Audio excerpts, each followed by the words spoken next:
कोल्हापूरमधून। कोल्हापुरातील इंडिया आघाडीचे कार्यकर्ते पोलिसांच्या नजरकैदेमध्ये आहेत। ठाकरे गटाचे पदाधिकारी हर्षल सुर्वेंना पोलिसांनी ताब्यात घेतलंय। फडणवीसांच्या कोल्हापूर दौऱ्यामध्ये कार्यकर्त्यांचा आंदोलनाचा इशारा होता। कार्यकर्त्यांच्या आंदोलनाच्या इशाऱ्यानंतर पोलिसांनी ही कारवाई केली आहे। प्रशांत कोरटकर प्रकरणावरून इंडिया आघाडीचे कार्यकर्ते हे आक्रमक झालेले आहेत।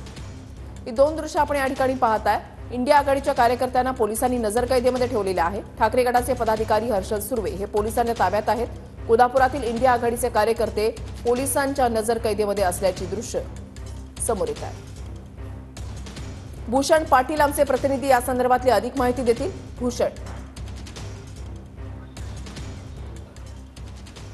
नक्कीच आज मुख्यमंत्री देवेंद्र फडणवीस कोल्हापूर दौऱ्यावर आहेत आणि या दौऱ्यावेळी काळे झेंडे दाखवत निदर्शने करण्याचा इशारा इंडिया आघाडीने दिलेला होता आणि याच आंदोलनाच्या किंवा इशाऱ्याच्या पार्श्वभूमीवर इंडिया आघाडीतील प्रमुख पदाधिकारी कार्यकर्त्यांची धरपकड सकाळपासून सुरू झालेली आहे। शहरातील सर्वच पोलीस ठाण्यामध्ये अशा पद्धतीनं इंडिया आघाडीच्या प्रमुख पदाधिकारी आणि कार्यकर्त्यांना आणलं जातंय। त्यांना या ठिकाणी बसवून ठेवलं गेलेलं आहे। हर्षल सुर्वे असतील, त्याचबरोबर संजय पवार आणि त्यानंतर आता आपण बघतोय काँग्रेसचे देखील पदाधिकारी या ठिकाणी शाहूपुरी पोलीस स्टेशनमध्ये या सगळ्या पदाधिकाऱ्यांना आणण्यात आलेलं आहे आणि त्यांना या ठिकाणी थांबवून ठेवण्यात आलं आहे। ते कोणत्याही परिस्थितीत आंदोलन करणार नाहीत याची खबरदारी कुठेतरी आता पोलिसांकडून घेतली जात असल्याचं पाहायला मिळतंय।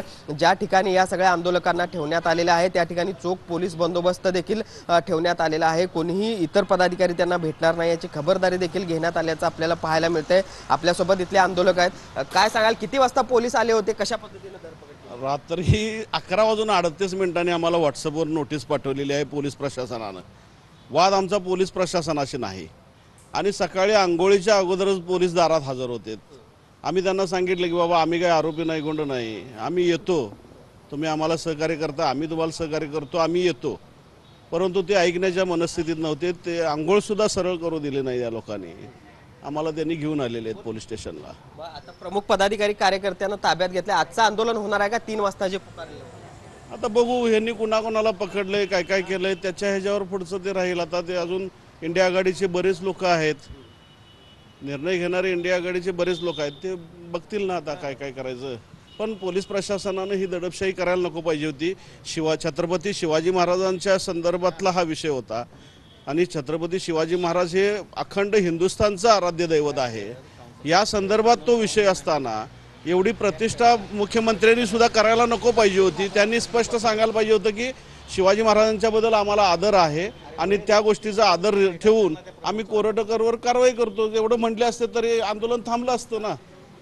कशाला आंदोलन करते कोण? पहिला पण कशा पद्धतीने या सगळ्या शिवप्रेमींच्या किंवा इंडिया आघाडीतील प्रमुखांच्या भावना आपल्याला पाहायला मिळत आहेत। खरं तर सकाळपासून अगदी पहाटेपासून ही सगळी धरपकड सुरू झालेली आहे आणि त्यामुळे इतका प्रतिष्ठेचा प्रश्न हा का केला जातोय असा सवाल देखील विचारला आहे। या सगळ्या पोलीस यांना ताब्यात घेण्यात आलेलं होतं त्यांना आता इतरत्र हलवण्याच्या हालचाली पोलिसांकडून सुरू झाल्याचं आपल्याला पाहायला मिळतंय। आपण बघतोय मोठा पोलीस बंदोबस्त या सगळ्याच्या पार्श्वभूमीवर आपल्याला या सगळ्या शाहूपुरी पोलीस स्टेशनच्या आवारामध्ये पाहायला मिळतोय। या सर्वांना आता इतरत्र हलवण्याच्या हालचाली देखील आता पोलिसांकडून सुरू असल्याचं दिसतंय आणि त्यामुळे एकूणच आपण बघतोय सकाळपासून या संदर्भात इंडिया आघाडीतील प्रमुख पदाधिकारी आणि कार्यकर्त्यांची अशा पद्धतीने धरपकड देखील सुरू झालेली आहे आणि त्यामुळे 3 वाजता जे काही आंदोलन पुकारलंय ते होणार की नाही याबाबत आता शंका आहे। मात्र असं जरी असलं तरी प्रमुख पदाधिकारी आणि कार्यकर्त्यांना ताब्यात घेतला असेल। दुसऱ्या आणि तिसऱ्या पळीतील कार्यकर्ते दिलेल्या सविस्तर माहितीसाठी आज मुख्यमंत्री देवेंद्र फडणवीस कोल्हापूर दौऱ्यावर आहेत आणि या दौऱ्यावेळी काळे झेंडे आणि निदर्शने करण्याचा इशारा या सगळ्या इंडिया आघाडीच्या प्रमुखांनी दिलेला होता आणि याच पार्श्वभूमीवर ही धरपकड सुरू करण्यात आली आहे। माझ्यासोबत शिवसेना ठाकरे गटाचे उपनेते संजय पवार आहेत। आमचा अधिकार आहे की आमची भूमिका काय, आम्ही काय त्यांची प्रॉपर्टी लिहून घेत नाही किंवा त्यांना काय करत नाही आहे। ज्या प्रशांत कोरटकरनी आपल्या इंद्रिय सावंतला घरात घुसून मारण्याची धमकी दिली, छत्रपती शिवरायांचा, छत्रपती संभारायांचा पाहिजे तसा अवमान केला, तो बिंदास उजळ माताने फिरतो या महाराष्ट्रामध्ये। तुमच्याकडे घरं खात आहे, तुम्ही मुख्यमंत्री आहात, जर क्षणात म्हटला तर फरफडावून त्याची साल्टी काढल्यात एवढी तुमच्या धमक आहे। मग हा तुमचा हस्त काय का, कशासाठी करताय तुम्ही वातावरण खराब करताय महाराष्ट्रातलं?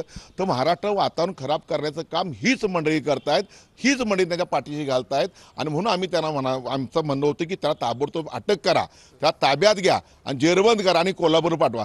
तुम्ही किती काही केलं, जेव्हा प्रशांत कोरटकर कोल्हापूरला येईल त्याला कमीत कमी 10 तरी कोल्हापुरी पायतान त्या तोंडावर बसतील एवढी आम्ही व्यवस्था करणारच आहोत. आम्ही कुठल्या पद्धतीने करणार. जर्नलिस्ट सुनील काटकरचं भूषण पाटील, TVN मराठी.